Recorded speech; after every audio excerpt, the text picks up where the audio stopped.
from what place do you think you will perform better? From the one where you're stacking all the reasons why you're in a shit position, sorry, excuse my language. Yeah, no, or if you're stacking all the evidence, all your proof around why you're in perfect position. Like, honestly, tell me.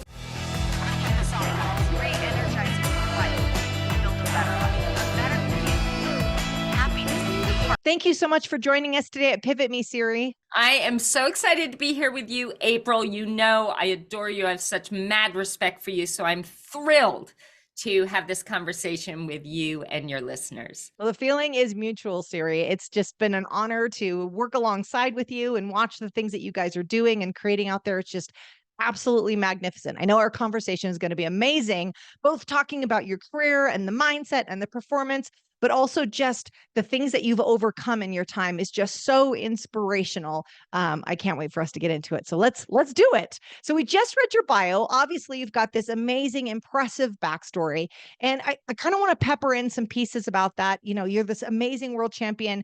You're on this literal pedestal around the success that you've had in the sports that you've played. And what was amazing to me is that you had already played, was it 2 sports in college or 3 sports? Three sports at Brown University. Yeah.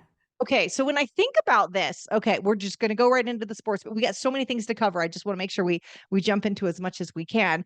When I think about your path, you were already good at 3 sports. Like you were succeeding in them. You were getting the accolades. Like, I mean, we can always get better, but you were doing well. And then you make this sharp pivot to, I think I'm going to start doing triathlons.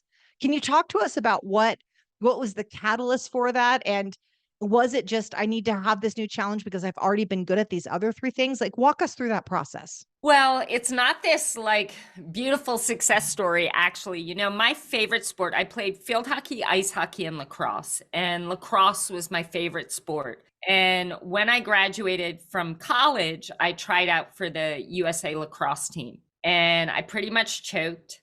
I didn't have my normal team around me. You know, when you play team sports, you don't really know what your part in the whole team's success is.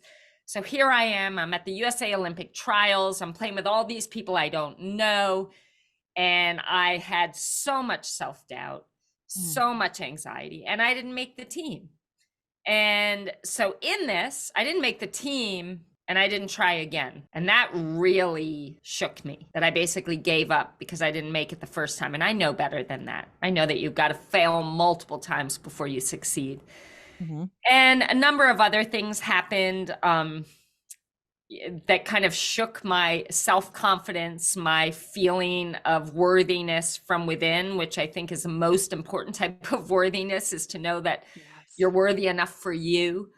Mm-hmm. And I was kind of on a desperate mission to just prove to myself that I was someone that was capable of achieving great things, that I could have dreams and work hard towards achieving them, that I could have the courage to take on something that seemed impossible. So when I found triathlon and I basically just watched a race with one of my best friends racing, I just couldn't believe how it was all these people, different ages, different sizes, different abilities, but every single one of them was pushing themselves beyond what they thought they could. Like, they were just going all in, and they were finding themselves through this challenge. And it was just like this light bulb inside of me that this is what I need to do to really find out who I am and to prove to myself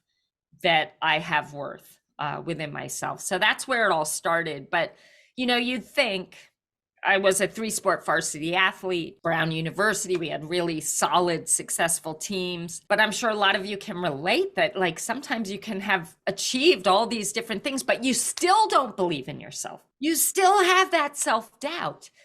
And that won't change unless you actively and intentionally go about wanting to show yourself and give yourself permission to acknowledge all that you are and all that you've achieved. I love that you said permission to acknowledge, because I think, you know, you and I both know that even people that achieve amazing feats oftentimes still don't get the thing that they're looking for. And if you don't give yourself the permission to acknowledge the gains that you've made, the successes that you had, if your eyes just on the next summit, oftentimes the successes that you do have, like the summits that you did hit, they don't feel very sweet. Like they don't feel, I've had so many people through my career, clients of mine saying it didn't feel the way I thought it would because they were chasing something that couldn't be found by summiting that mountain. So my question is, did this like scratch that itch for you? Did that prove it to you? And did it have to be triathlons? Like, could you have become a mountaineer or some other sport? Like, did it have to be triathlons? For some reason, I was just so drawn to what I had witnessed on that Yeah. day. And it seemed so impossible to me. I was 23 years old. I didn't know how to swim. Like, honestly, I did not. I knew how to float. I knew how Mhm. not to drown, but Yeah. I didn't know how to swim. And I thought, and I kind of had to forgive myself for this later on. It was like, Siri, learn how to swim, become the best in the world in triathlon, and then you'll know you're enough. And it's Mm. like, I had to forgive myself for that later on because it shouldn't have to be that difficult Yeah. to know your worthiness and that you're enough. But for me, that's my journey. It's shaped my entire life. And so triathlon, it was just such an impossible dream. I didn't know how to swim. I did my first race. I absolutely humiliated myself. I Mhm. didn't know about what 100 is in a swimming pool or what time you swim 100 in. So Mhm. accidentally, I landed in the fastest lane in the race, and I was being yelled at and kicked and slapped, and people were laughing at me and really angry with me for getting in their way. Got on the bike, was barely moving, ran the whole 5K with my helmet on, and finished literally in dead last. And Oh so, my in gosh. that humiliating experience, and I'll never forget, my mom at the finish line, honey, you did it. I'm so proud of you. Now you can go do something you're good at. And I was like, no, I'm going to be the best in the world in this sport. And it seems so ridiculous, so ridiculous. And I don't even know where those words came from. So Mhm. let me tell all of You you that actually said those words. I want to understand. You said those words in my afterwards. head, I am going to be the best in the world one day, in my head. Okay. And, Having and just finished last. just finished last. Okay. And again, I don't know where those words came from, but maybe it's in the declaration and then declaring that to my mom, the person I loved most in my life. Mhm. In the Mhm. declaration, you become accountable. And in the declaration, you have said yes to this thing that seems impossible. And then you can't not take all the steps to at least try. So Yeah. I think when you have that feeling of saying something that seems ridiculous, say it, put it out there, because you're planting the seed that maybe, just maybe, um, this could happen. Yeah. So, but that's where it began. It had to be triathlon. It had to be this impossible dream, to step back just so you all have a better understanding of how desperate I was. Um, I had realized I was gay when I was about 21 years old, my senior year in college. And when my father found out, and my father was like my everything, when he found out, he just cut me out of his life. And that was absolutely earth shattering. I lost a lifetime of love for being who I was. And that, the story he's telling me is that because of who you are, you will never be happy, you will never be loved, you will never be successful. And I wasn't willing to live that story. So I Mhm. had to tell myself another story that because of who I am, if I show up authentically every single day and do what I'm pulled and yearning to do, that if I do that, that will see me find the love, find the success, have all these things that I want. So I was like literally on a desperate mission to prove to myself that who I was not this life ending thing, but that Mm. because of who I am, if I'm brave enough to show up as her, that I can create a magnificent life. And I was desperate. So it came out of desperation. Sure. A lot Sure. of people may not admit that, but I think Mhm. sometimes we chase those biggest goals, not out of like excitement and passion, but out of desperation. And that's what it was for me. And were you've said a few times that you were proving to yourself. I just have to ask a question. It wasn't proving to your dad. It was proving to yourself. It was definitely proving to him too. Of course, Okay. that was kind of the force energy behind it. Mm-hmm. Actually, all of it was a lot of force energy behind it. But I think more importantly, you have to live with you every second Mm-hmm. of every hour of every day of every decade. Like, you better love yourself. And I didn't want to live my life thinking that I was less than or had no hope. So the most important thing is I need to prove to me that I can believe in myself, that I can go after a dream, that I can, dedicate myself to something that seems impossible, and that I can prove to myself that when I make a promise to myself that I'm going to follow through with that. And that to me is the most important thing. And of course, the energy of, man, I'll show him. I'll Yeah. show. Yeah. Yeah. I love that you said earlier that you had to forgive yourself about sort of the reasoning or the approach that you went to. Like, if I do this thing, then I'll be worthy, then I'll be lovable. That's definitely a theme in endurance sports. I'm sure you've seen that as well. So it doesn't, I've known that through, or I've seen that through and through, and it doesn't really matter the sport. It's particularly true of solo sports, though. I've noticed that. And it's okay, what are we trying to prove? Is it to you? Is it to somebody else? Is it if I am this successful, if I'm this adored by fans, then the very person whose love I'm often chasing will potentially give it. I love that you are able to speak so candidly about it, because I know that there are pivoters right now that are listening. And maybe it's not in a sport. Likely it's in business or in some area, but they're thinking, if my business is this successful, then, and it's often some story of, I'll prove to my dad that I'm not lazy. I'll prove to my mom that I wasn't a mistake. And what's interesting is most of us don't know that that's the narrative. Like, that's the script running in the background, but we're killing ourselves to reach some kind of finish line that ultimately the only one who can grant you that is you.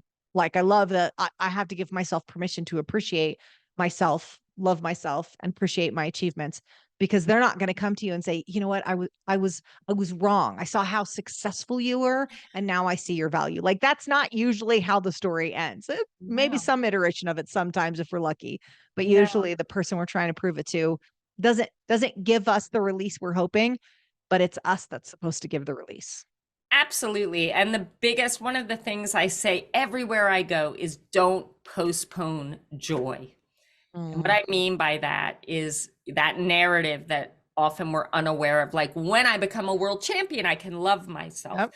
When I Mhm. make $1 million, I can, take that trip. Or when I make $1 million, I can find that person that wants to be with me. Like, Mhm. we are waiting for that moment to experience all the things that we want the most. Don't Yeah. postpone joy. Like, find the joy now.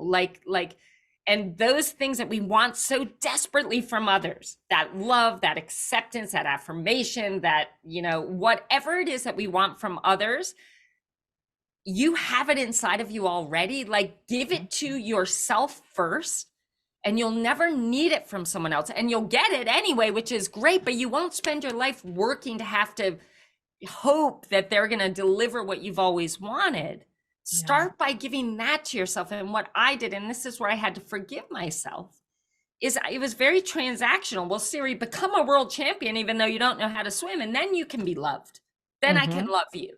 And that felt so cruel to me later on as I looked back at that. But instead, it's like, let's be proud every single day when we wake out of bed, or wake up and get out of bed and train for 5 hours when we're terrible at this thing we're training at. Let's like Mhm. celebrate that and acknowledge that and love yourself for that, for the effort you're putting in, for your grit, for this and that. I didn't do that, but I can coach people to that now and say, look, Yeah. let's celebrate the progress you're making. Let's celebrate the effort. Let's celebrate the passion you're showing. You don't have to reach the mountaintop, because you may not. Mhm. And Mhm. really, the gift is in the journey. The gift Yeah. is who you become from the moment you make the decision that I'm going after this goal. Who you become in that process, whether you reach the top or not, that's the gift. That's everything.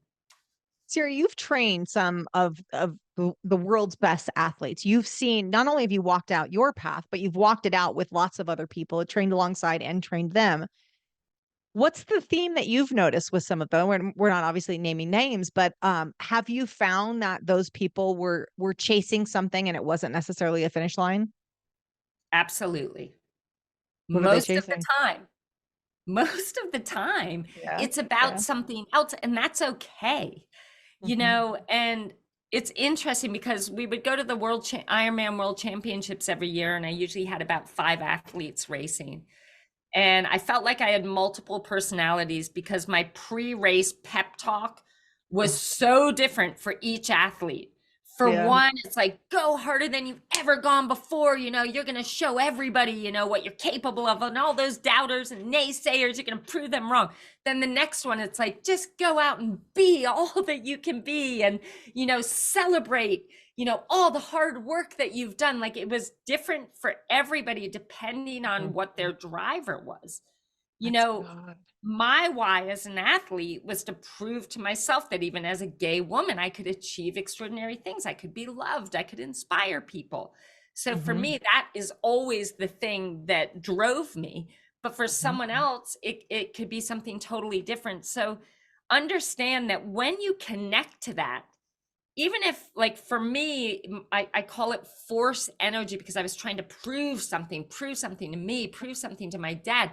It accomplished the goal. It got me to Mhm. show up every day and do what needed to be done to ultimately achieve that impossible dream. But now it's more like I want to achieve from flow energy. I think I achieved in spite of the force energy. Yeah. Now I want to see what I can achieve from a place of flow, which is just that, believing in myself and dreaming big and knowing the truth that when I work hard, when I go all in, anything and everything is possible. That's more of a flow. And in that space, I feel it's just so much more fulfilling. I love this. So I've got to tell you, Siri. So a person that I work with, he teases me about the word flow because we just had this conversation on Friday. Michael, I know you're listening and you're probably laughing, but he always says, "Well, we got to get in the flow." And I was like, that word's never resonated with me. Now I got to ask you about this because I've seen this in a lot of high performers. They're afraid they will lose their edge. And if I'm being honest, I have that in me as well. Like, well, what if it's like if I'm just operating from this place of flow and good energy, will I lose my edge that has served me up until this point? What would you Okay, say to that? so powerful. And I Mhm. hear you. And this is something I have had to overcome with my athletes that feel like they've got to be facing some huge challenge to perform their best. That was me Mhm. too. Flow does not mean it's easy. You can be digging deep and grinding and hustling, but when it comes from flow, it's Mhm. coming from this place of I am so blessed to be able to do this thing that I love, to Mhm. explore my capabilities, to show up, to go all in, to be passionate about this. Flow doesn't mean easy. Flow doesn't mean chilling out. Flow Yeah. means it's coming not from I have to do this, I should do this, like I've got to do this because he did this to me or she did this to me. It's like, I am doing this because I love this. I choose this. This is something I get to do. This is something I'm passionate about. Everything. This is on mission. This is on purpose. And all of me is coming into this every single day. That's flow to me. Yeah. But it's It's hard work and it's it's digging. such I love that you're teaching people this because it is such a change for many people that are used to, like, they're able to grind it out because they are kind of assaulting themselves in their mind, like just berating themselves. And it's such a different approach to performance of what if you did it and there was love in your heart, you were grateful, like you get to do this. That's very different than I need to do this, like I'm out there trying to fight a bear. Instead it's like, well, I'm going to do the same, I'll have the same results, but it's less of a fighting a bear and more of a dance maybe. What if it's better results? So here, and Yeah. this was a challenge for me as a young coach. I had this athlete that was already winning. She was an absolute badass. But every time before every single race that week, she would create some massive drama in her life. She'd break up with her boyfriend. She'd have a huge argument. She'd like sprain her ankle. Like there was always some huge dramatic thing that happened, but then she'd go out and she'd race amazing. So she came to me and I said, look, we need to really kind of wrap you in bubble wrap, and we're going to try and maintain peace and calm, no arguments, no drama. And she's like, no, Siri, like I race my best when I'm dealing with these conditions. I said, just give it a try. Let's just, for the next race, maybe the next 3 races, we're going to do it a little bit differently. And if I'm wrong, I'll pay you the prize money that you would have won. Like I'm putting my skin in the game. I will pay you the prize money that you would have won if you didn't. So she agrees to do this. And I'm working together with her on how to maintain, you know, that peace, that harmony. And I said, what has to change here is what you believe about this, right? Like if you believe that you have to suffer in order to succeed, you're going to constantly set yourself up. That's what you're going to create. So we need to shift the belief first. And the belief now needs to be that if I suffer less, I can perform even better. I'll have more energy. If I suffer less, I'll perform better. So as we start shifting this belief, which at first she doesn't believe at all, she's totally convinced about the alternative. But I'm having her I'm having her show up as that person that believes that the more peaceful, the less drama, she can perform even better. Now and then this way, then she can prove to herself that whether there's drama or not, she's going to perform great. So we're conditioning this new belief. I'm having her show up as the person, even though she's not her already, that believes this. And she goes to race and she is dropping minutes off her half Ironman times, minutes. So she's winning, but she's winning by more. So what we did here now is a huge risk for me. She could have decided, like, I just can't handle this, like I need to create drama, or she could have just, you know, choked and lost the race and I would have had to pay her prize money. But instead, what we discovered was that she was winning and performing at the highest level in spite of all the energy that she was expending on the drama and the stress. And what she had to shift and believe that, imagine if I had all that extra energy to put in my race performance, imagine what I can do then. And that's what happened. So you have to be open to this idea, but she got out there and she was just going faster than ever, winning more races. So I tell all of you listening that if you are one of those people, and I was one of them too, that believes that, hey, you know, when I suffer, when I struggle, when I conquer, you know, I perform amazing. Well, what if all that energy, you stop struggling as much as you are and put even more good energy into what you are working at achieving? And what could you create from that space? And just explore it. Do yourself the favor to at least explore this, because I think what you're going to find is not only are you achieving more, you're delivering at even greater levels of performance, but you're happier, and that's more fulfilling. And your impact becomes that much more. I think there's a lot of people that are just pausing and processing that, Siri. That's really interesting, because it's a technique I've used as well. So first time we sat down together at your ranch, we were talking about the fact that the first triathlon I did, which in nowhere are we in the same arena, obviously, but I was just kind of doing one for fun. And I came in last on my rented mountain bike from the university. And I still remember, and here's how I knew I was last, is because the course support was these guys on motorcycles, like these big heavyset guys that were on like this, you know, big old motorcycle. And he was riding behind me and he had a radio on and he was radioing back to the race director or whomever and saying, Yep. I'm behind the last rider right now. Yep. She's coming up on hill number 3. And so he narrated my failure over radio that I could hear. And then I start like turn around and yell at him. I'm like, I can hear you, get out of my head. But I can remember that humiliating moment at the time. But I can remember all the things I was saying to myself. And I was atrocious to myself, like cussing me out and just berating me. Now, I wasn't a triathlete. Like that was nothing I'd ever done before. I'd never rode, you know, that long on a bike. But I remember thinking, this is how I perform. Like, because I would call it like the drill sergeant, like the drill sergeant, a vapor would come out. Nobody else ever saw the drill sergeant. Like I never would talk to somebody else that way, but the way that I would talk to myself was brutal. And, you know, this was, I don't know, 20 years ago or something, but I find that I still have that in me, that it's like, okay, this is where my get up and go, because I have a lot of get up and go. This is where it comes from. My ability to like put my feet to the fire. So honestly, I think for pivoters that are hearing this, there's a lot of you that are being really impacted by what Siri's saying, but I'm real time processing it and going, what would that be like?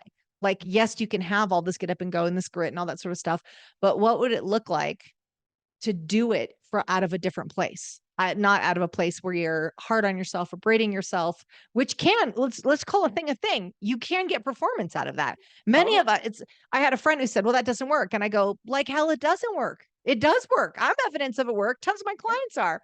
But at what cost? At what cost? You're exactly right. So April and everyone listening, it's so true. And believe me, I've done that too. I've been the drill sergeant. I've been cruel to get the most out of myself. Like, I've been there. And when I started coaching, I kind of started that way. And then I'm like, this doesn't feel right. I don't feel like this is bringing out the best in my athletes.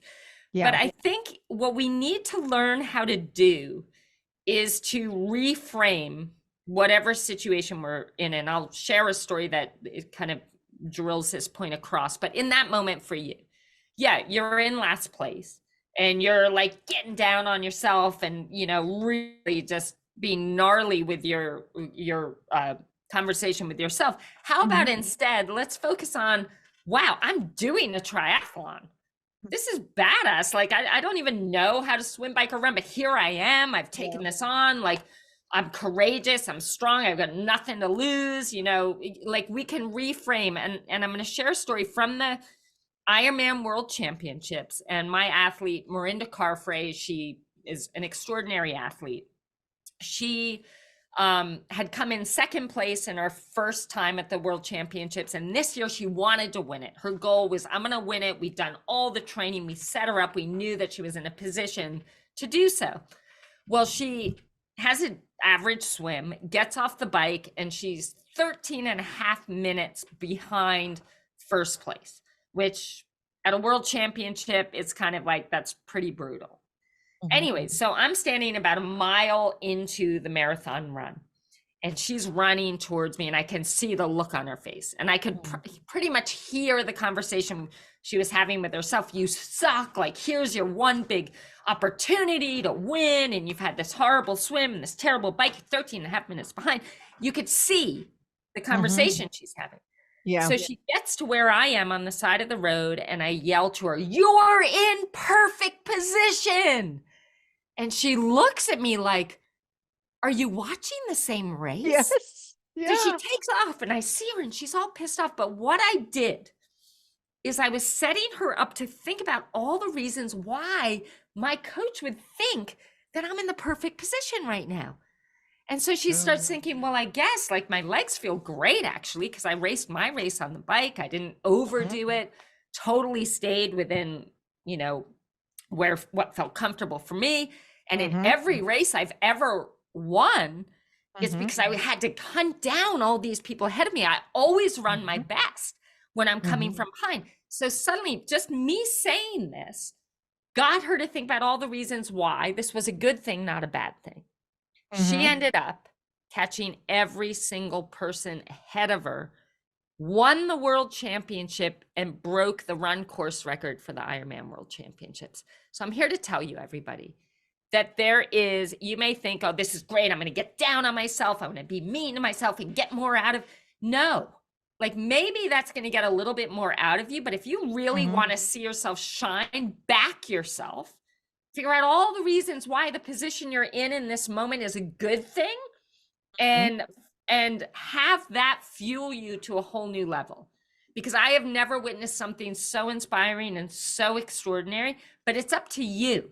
Like, yes, I was there to kind of direct, but think about how can I reframe, how can I give what's happening right now a meaning that empowers me versus maybe it doesn't disempower you because it gets you to go harder. Maybe you do a little bit better, but in my opinion, it's disempowering you because you're not going to do as well as you could if you can reframe it to a positive. So hope that story helped, but it's something I want you to practice this and just see what possibilities this opens up for you. because, what you decide in that moment is either going to make or break your performance, your result, what you create, all of it. The story is perfect. I'm thinking about, I love the line, I wrote it down, you're in perfect position. It goes well with something we talk about on the podcast is stacking evidence. And most of us allow our brain to stack the evidence to the negative. Like, I'm not safe, I'm not good at this. And look at all these ways people, don't respect me, don't like me, and let me stack all the evidence. And so one of the things we talk about is, what does it look like to stack the evidence to the positive? And when you say you're in perfect position, your runner says, okay, I'm going to start stacking evidence. Like, is she looking at my legs? Is she looking at this? And what a perfect thing to say to anybody who is, down on themselves, or, struggling, or feeling like they're just not going to reach the other side. They're 3 feet from gold and they're so tired of swinging, but instead just saying you're in the perfect position. Then they're going to start stacking the evidence to, well, how am I, maybe my tools are good, or I just took that class, or I just did this. And they could start stacking the evidence to support the fact that they are in perfect position. I love this idea, Totally. Siri. And let me ask you this, like, from what place do you think you will perform better? From the one where you're stacking all the reasons why you're in a shit position, sorry, excuse my Totally. language, Yeah, no, or it's if good. you're stacking all the evidence, all your proof Totally right. around why you're in perfect position? Like, Yeah. honestly, tell me Mhm. from which place are you going to perform better? Like, you can't afford to stack all your doubts. You can't Yep. afford to do that. If you really want to be successful, you can't afford to do that, because it's not going to take you anywhere you want to go. Yeah. So instead, you must stack your proof of all the Mhm. reasons why you're in perfect position. That is a way of constantly helping yourself move towards what you want versus sabotaging and moving further away. Yeah. Siri, when you became an athlete, were there athletes in your family? Was this kind of like a predictable trajectory for you, or was it sort of out of left field? My family's very athletic. My dad was a very, really amazing baseball player. My mom was like everything. She was a runner, a water skier, a snow skier, all these things. So very athletic family. My sister, an amazing athlete. But for me, I had extreme anxiety growing up as a teenager, in college. I had severe OCD. And for me, sports required me to be laser focused in the moment, like what's happening in this moment right now. And we all know that the antidote to anxiety is to just be in the moment versus thinking about all the mistakes you made in the past or the pain of the future. Like, so when I was playing sports, whether it be practicing or in a game, I was so laser focused that for that hour or 2 hours or 3, I was free. And that was my escape. That's where I kind of reclaimed my sanity.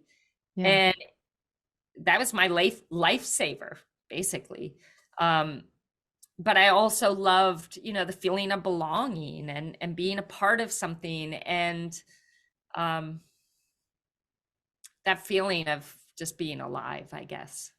It's interesting. I love that you shared that, Siri, because I think a lot of people would potentially use, anxiety, OCD as reasons not to get involved in things like this. Like, oh, that's not going to work for me. And I love that someone is listening to this right now going, wow, what is there? Like, likely there is an area in our life that we thought that's not available. We talk about this concept for someone like me. That's not available for someone like me. I could never do something. There's someone in my family that is now training in jujitsu and they have anxiety. And they thought that excluded them from being able to train in jujitsu. And I'm like, well, what would it look like if that actually helps? What if that's the moment that your mind is clear, which beautifully dovetails in what you're just talking about? I think there's someone listening right now that needed to hear this didn't exclude you from this goal. Like, this actually was helpful for what you were battling, whether it was on the OCD side or the anxiety side. It sounds like it helped both of those. It didn't exclude you, but you It had to made me a try great that. athlete. It made me an Really? amazing athlete, actually, because like I knew that that was my escape. And Mm, I had this incredible focus, laser focus, which we need in sport. The more laser focused and less distracted we are, the better we perform. mhm. So again, and this is also taking anxiety and calling it a good thing to a certain level. Yeah, Everything to a sure. certain level is amazing, but if you go overboard, then it becomes damaging. But, Hmm. it helped make me a great athlete. Um, it was a safe space to, because I got very nervous before games. I got very, so all of that, yeah, maybe it kind of made me more anxious, but I knew there was a release coming once the gun went off. I could just forget it all. So yes, I agree with you completely. Those things that you think, oh, with this anxiety, I can't do that. Yes, you can do it. And that is the vehicle that will set you free, or at least get you started on setting yourself free. That is amazing. I think someone definitely needed to hear that. Siri, did you have a support network around you while you were pursuing this? So it sounds like your mom was supportive of what you were doing, but you know, one thing we also talk a lot about is a design peer group versus default peer group. And the default peer group are people that you live next to or you work with, or maybe you're related to. But oftentimes, when you bring in a design peer group, specifically people that represent where you're going, not where you've been, there's a lot of success in that. Like, did you know you mentioned you had a friend that was into triathlons, but did you then get immersed into that world? Did you have to seek those out? Or I know there was I read a story about how you lived like a monk and you didn't socialize at all for a while. But I don't know if that served you in that time or whether that actually hurt you. But did you have people like that in your life that were pursuing similar goals?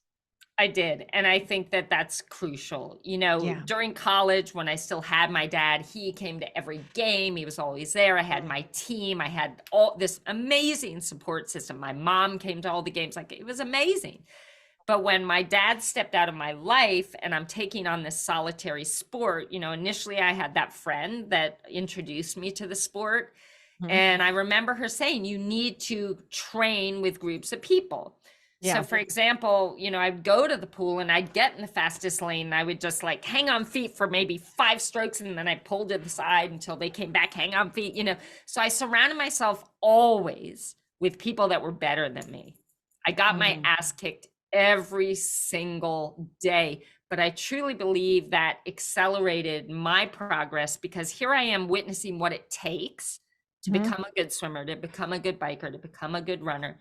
Modeling, you want to choose Mhm. people that are already doing what you dream of doing and Sure. do what they do, study them, learn from them, do what they do until you become closer to what you want to be. So I always had that, but at this point, I wanted to make the Olympic team. And something sparked in my head where I said, I gotta do this alone. I can't have a team. I can't have love around me. I need to prove to myself that this is all me. It's like I Sure. wanted to selfishly be able to say this was all me. Like it was this desperation again to want to feel safe in my own skin and worthy to myself. So I go off for pretty much a year where I moved to Australia and I trained like a monk. I Mhm. literally ate dinner at 5 o'clock, watched TV, went to bed by 7, trained by myself, thinking this was going to strengthen me. But here's the thing, you guys, my top values are love and connection. And, I thrive on having people around me where we can truly like elevate one another. So this was so inauthentic to me. And some story I was telling myself was saying that this was going to make me better, but it absolutely didn't. It weakened me. I got very depressed. I choked at the Olympic trials. And I kind of realized that if I'm going to achieve this dream that seems really impossible, I need to do it in an authentic way. And that means surrounding myself with a team, with a support system, letting people in. And that's when I went to my final coach, this guy, Brett Sutton in Switzerland. And he had a squad of like unbelievable athletes. Of course, again, I'm like the worst athlete in the squad, but Mhm. proximity is power, right? You Yep. become the 5 people you spend the most time with. Are you Mhm. spending it where you're the queen always, you're the best at everything? Like that's fun, but you're not going to get much better. Or Mhm. are you surrounding yourself with people that are kicking your butt and stretching you, encouraging you to grow and to become more? That's the situation I put myself in. Plus, I had my mom come out and spend time with me together and travel to races. And at that point, that's when I truly was able to step into a place where not only was my soul nourished, so I could show up every day and train 7, 8 hours and, you Mm-hmm. know, dig as deep as I was. Like, your soul needs to be nourished in order to show up in the way you need to achieve that extraordinary thing. So Yeah. how do you nourish your soul? How do Yeah. you, you know, you may not believe in a team, but what if you did? What if you believe that surrounding yourself with others and all, you know, getting excited about a vision for what you can do together, what if that takes your performance to the next level? It's So huge. maybe just ask yourself, what do you believe about having a support system, a team around you? And is that belief serving you? Yeah. Maybe that needs to shift. And what's authentic to you? But yeah, Yeah. it was a We, learning experience for sure. you know what's interesting? Actually, I'll make a point about the academy, and then I want to point out something that you just said that just was so interesting to me. But one thing I was going to say is we run the PivotMe Academy, right? It's weekly masterminds. We've done it for 5, 6 years. It's amazing, and that is the whole premise of it. Siri, is that when I look back at my career, one of the biggest mistakes I made is I went at it alone. I did not have a mentor. I did not have someone that I mean, the closest I had to mentors were people in books, people like Tony or John Maxwell or Keith Cunningham, and they're fantastic. Napoleon Hill, like so many of them, amazing authors to read, and for sure I was influenced by them. That is a one-way communication. I Yeah. did not sit down face to face with someone who is invested in the next version of me. Mhm. And that made my career path, my life path just so much harder than it needed to be. And so I committed about 6 years ago. I said I had to learn this lesson. I was pretty thick-headed about it, that I needed to ask for help more, that I needed to engage with people. I was happy helping others, but people helping me, well, wait a second. I wasn't as comfortable with that. And I had to get real good at that. I had to get real good at vulnerability, and that's been a journey for me. But the whole premise was people scaling businesses, not needing to do it alone anymore. Mhm. That it wasn't a networking group. I used to be involved with lots of networking. I've done BNI, I've done a ton of the different ones, and they're all good and they have their place. Not a networking group. A place where nobody is financially invested in your success, not someone who gets paid by you or sleep in the same bed as you, a separate place where they're only invested in what you say your 3-year vision is. And it has been a game changer, just because so many of these people have been out there running their businesses alone, pursuing their goals alone. They're the leader, and heavy is the head that wears the crown, and giving someone a place to sort of drop their armor and say, hey, you get to lock arms with these people. And it doesn't matter what industry there is. It doesn't matter if you're doing $1 million and they're doing $50 million. It doesn't matter, because it's not a revenue thing. It's about, I'm trying to outgrow this version of me, and can you get invested in that without being threatened by it? And it is Boom. amazing. So Boom. just That's out of say, powerful. it's huge. Because It's I huge. also think something that gets in the way for people is they reach a certain level and they think, Mhm. well, I can't go into a group because then people will see that I'm still trying to learn, or Yes. I'm not like, you know, they'll Mhm. think I'm not as good as I am. And there's this story that we tell, but it's like, you want to be the very best version of you, the best leader you Mhm. can be. You've got to be consistently learning and growing. Like, I always have a coach. I'm always, Mhm. you know, searching out opportunities to learn more. But in order to do that, you've got to be okay with saying learning doesn't Sure. make me weak. Mhm. Learning shows how much I care about becoming that greater version of me. So, boom, I love this. It's been And amazing. what a beautiful opportunity for Yeah, people. I love it. It's one of the favorite parts of my business. But the other thing I want to point out, though, Siri, is as I listen to your story about, I'm thinking of someone with anxiety, and yet you tackle a sport that you're not good at. And yet you say, I'm constantly around people that are much better than I am. Like, you're kind of spitting in the face of anxiety over and over again.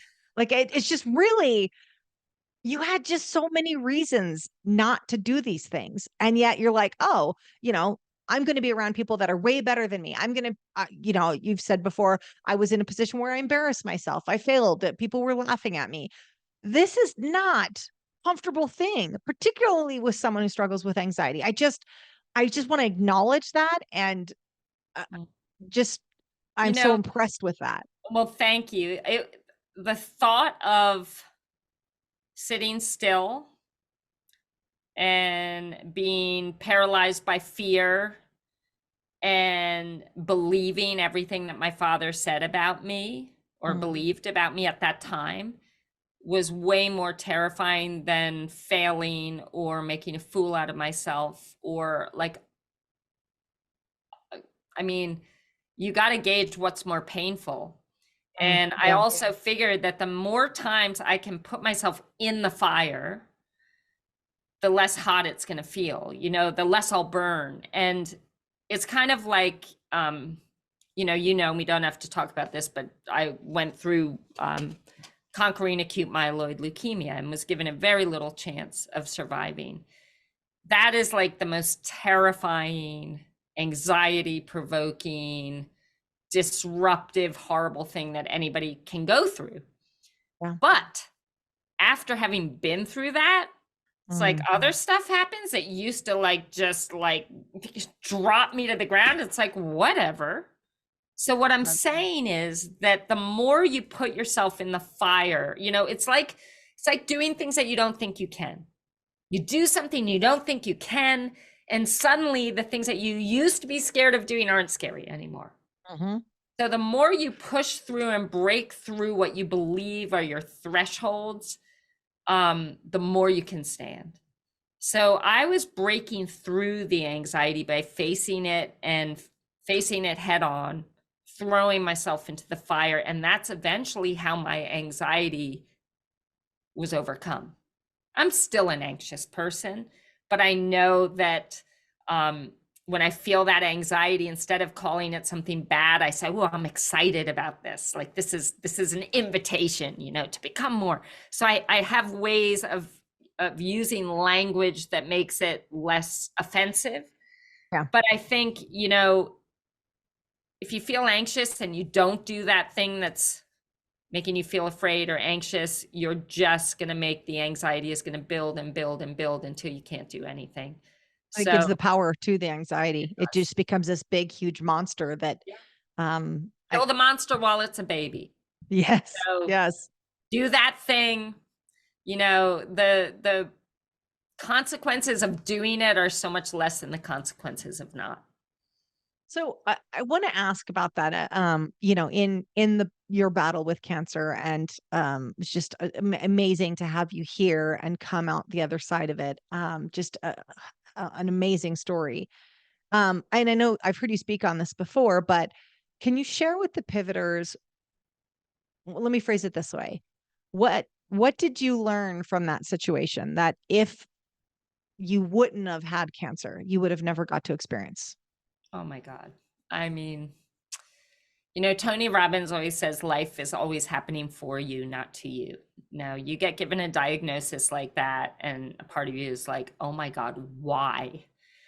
But I can so attest to the fact that life is always happening for you, even in regards to this. And it was the most horrific, horrible experience I've ever been through in my entire life, but I wouldn't change it.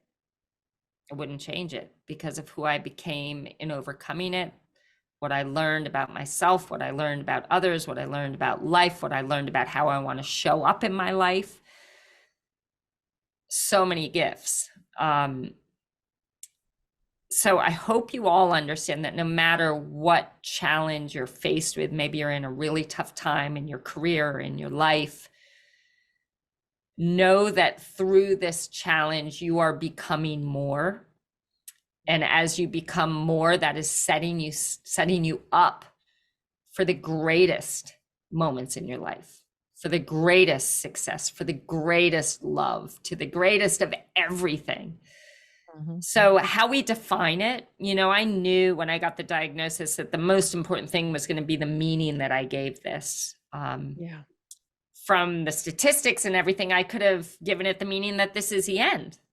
But how am I going to show up if I think it's the end? Am I going to be ready to fight and ready to find every single thing that I can do that might possibly save my life? No, if it's the end, it's like, let me start writing notes to, my wife and my mom and tell them how much I love them. And it's like, let's just resign ourselves the end. Think about relationships, right? If you think it's the end, are you showing up the way you did in the beginning?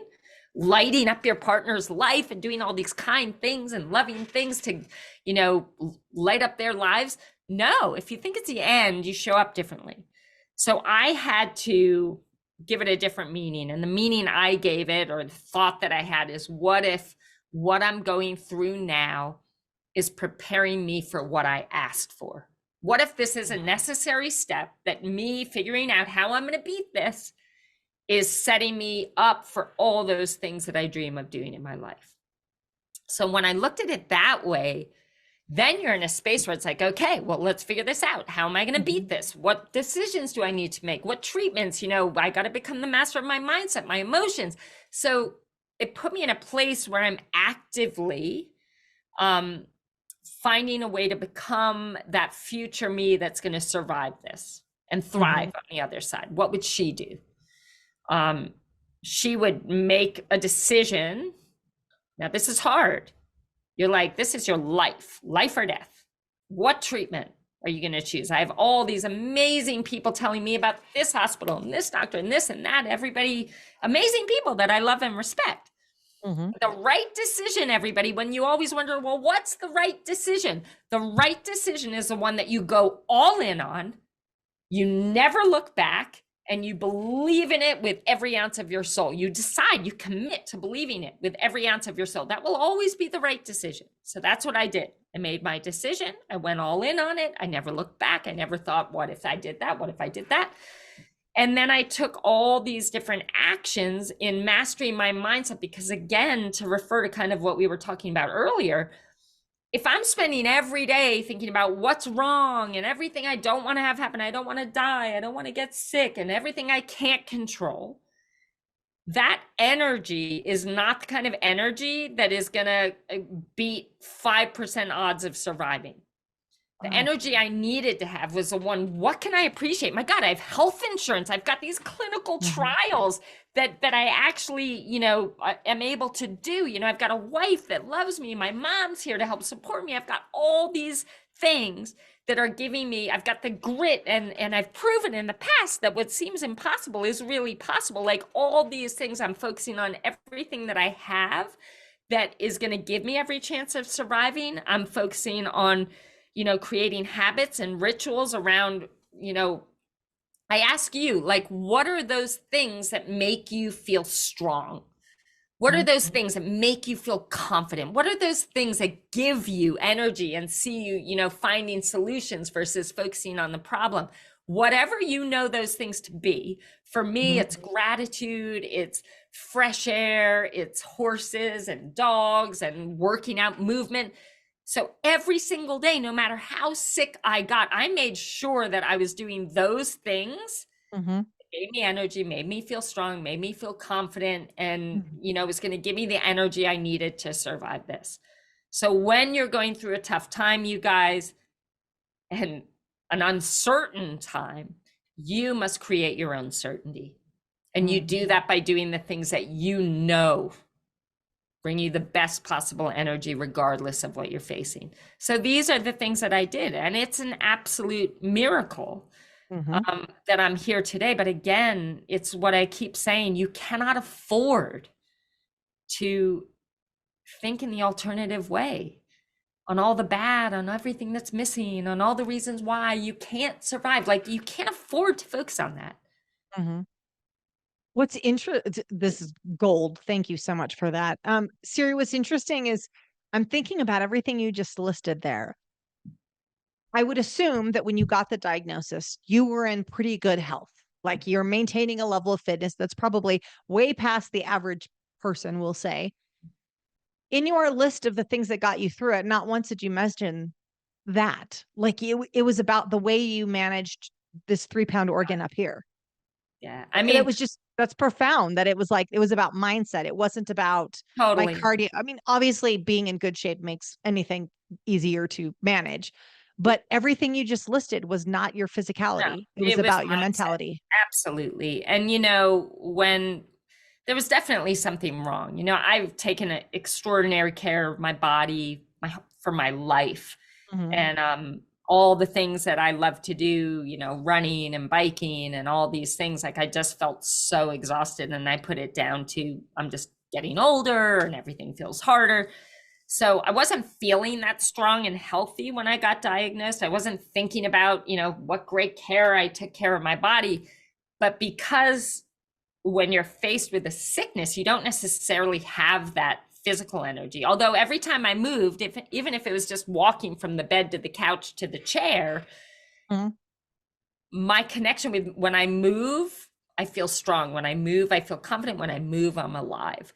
Mm. So, but Good. mindset is everything. And I think with everything, with business, with sports, with relationship, like mindset is it's 80%, I would put 80% mindset, 20% all the other stuff.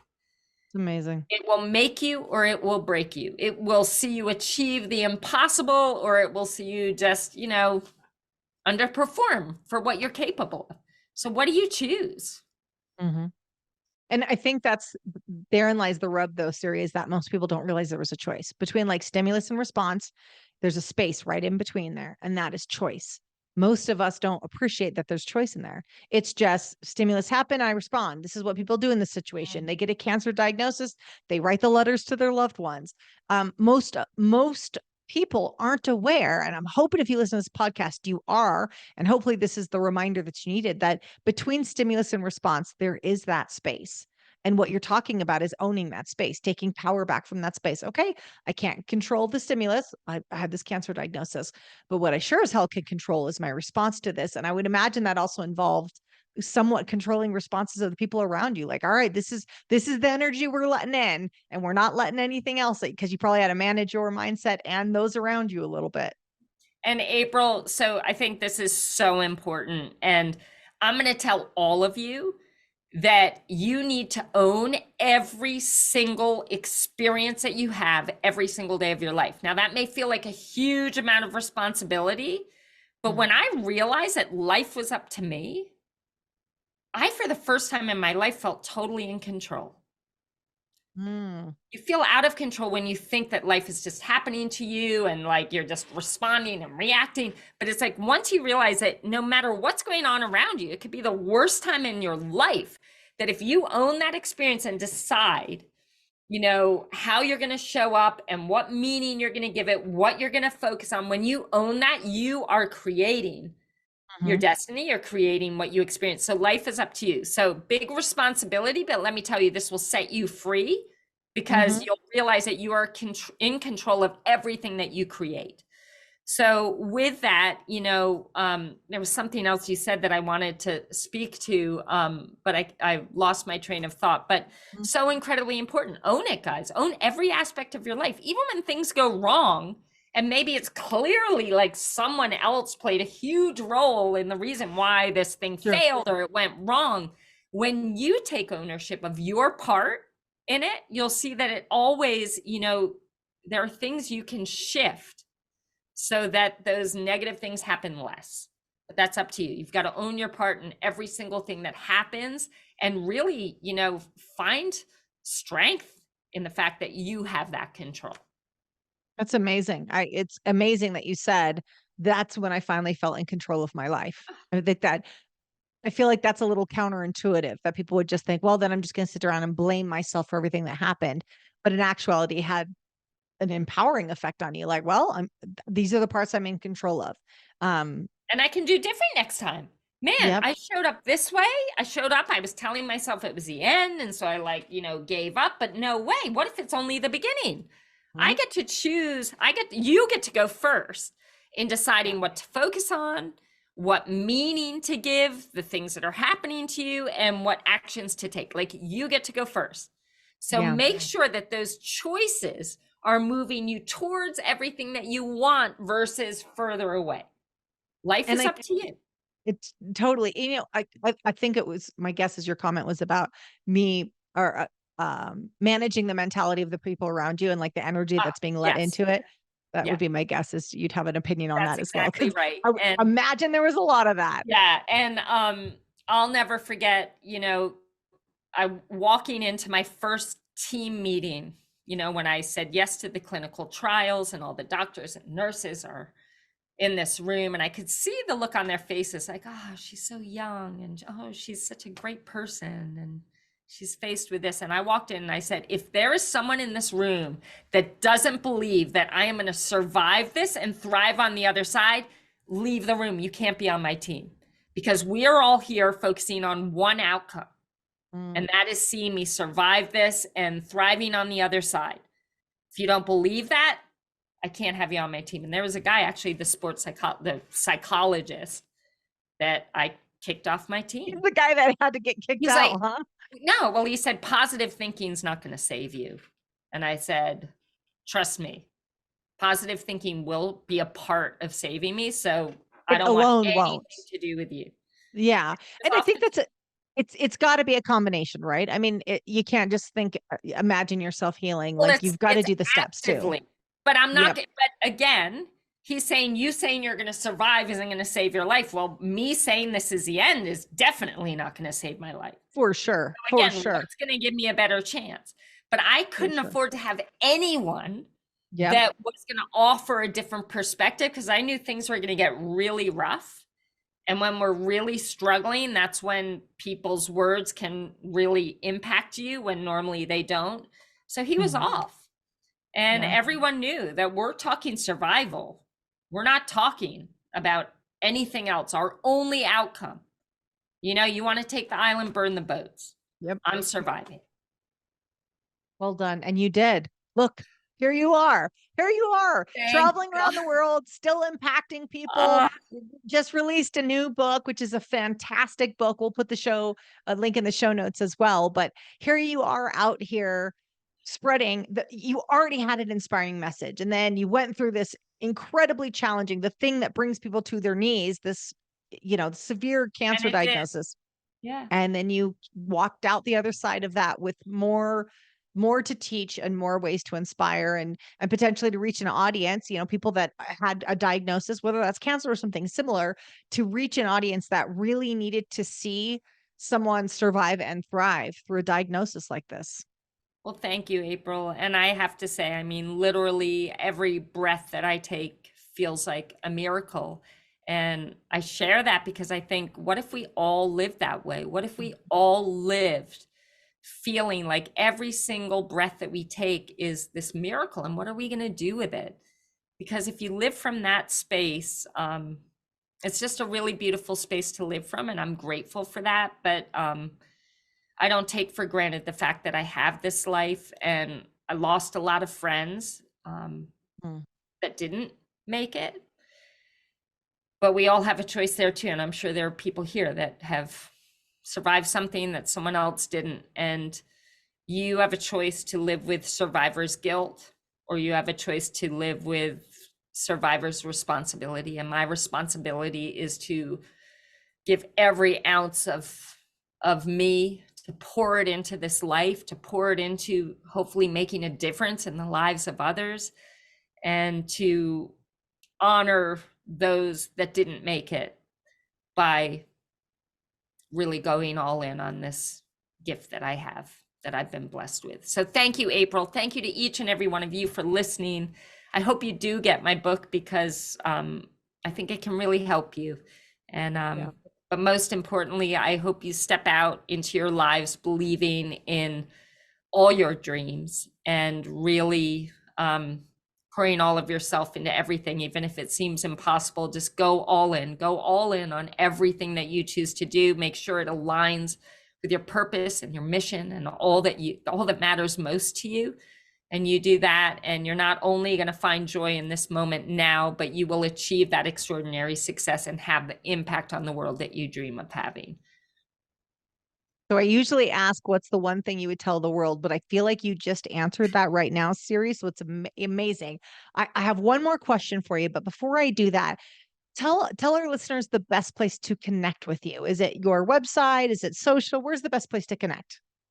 You can go to my website, SiriLindley.com. You can connect with me on Instagram at Siri Lindley, Facebook at Siri Lindley, LinkedIn. Siri Lindley is a great place to communicate with me, and also our nonprofit, Believe, Ranch, and Rescue. Follow us there. A lot of the things I teach, leadership, presence, overcoming anxiety. So much of this I've learned from the horses. So follow us there. Gain a new perspective. This could be an unexpected teacher for you, but Believe, Ranch, and Rescue is kind of my passion and my heart. Yes. But thank I've you. been there. It's amazing, guys. It's amazing. I learned quite a few lessons while I was there as well. I thought I knew what I was getting into, and sure enough, I walked away with like a whole new perspective and lessons that I wasn't expected that day. So definitely check it out. We'll also put the link for the rescue in show notes. Siri, what's next for you? Like, I know you guys are doing the Siri and Beck squad. In fact, we saw it announced at the last UPW, and you guys are out, training these people, and you've compressed these workouts into short periods of time, getting lots of people off the couch, or maybe old college athletes that maybe want to get fit again. You're doing this work, you're speaking. Like, what's next for you? The Siri and Beck squad is super important to me because it's something, New Year's Eve, people come up with these big things. I'm going to work out for an hour every day, and maybe it lasts for about 3 months. What we've created is a program where in 15 minutes a day, we give you a workout. It's 15 minutes. You can do it in your living room. You can do it outside, whatever you want. It's easy. It's fun. You have a community, and it's sustainable. Because what I want for each and every one of you is to understand that energy is everything, and the energy you show up with in this life, at work, for your goals, is going to determine, what the quality of those experiences are going to be for you. And this is 15 minutes a day, and we offer an amazing program, an amazing community. And this is something you can commit to that will be easy to continue, and it truly will be transforming your life. We have so many incredible testimonials, but that I would love to offer everybody. But just getting out, speaking, sharing my message on a number of different levels. I truly just want to make a difference in the world and share my heart and spread love and light. And that's what matters most to me. I want to tag up on that. Pivoters, having known Siri and her wife Beck, and working alongside of them several times, they are who they appear to be. And having run a podcast for 5 years and speaking with lots of people, I'm going to be honest, not everybody is. Not everybody is as showing up as authentically. And you, both of you, are just these remarkable humans with standing on stacks of successes, and yet your humanity is still very much there. Your humility is still very much there. And you truly do care so much about people. And I just want to acknowledge you for that. Like, listen to what Siri has to say, and know that who she shows up on stage as is who she shows up in her home, at her ranch, with her partner, with her employees. It's really remarkable. April, thank you. You've just given me such a beautiful gift that means the world to me. And I just adore you, and you do the same. And I so appreciate that about you. And I just feel super blessed to have had this time with you and with your people. And hopefully you all found some value in this. But I send you love and light and gratitude. And I can't wait to do this again. I hope you got some amazing information from our interview today. And I've set up the next video for you. So I'll see you over there at the next video.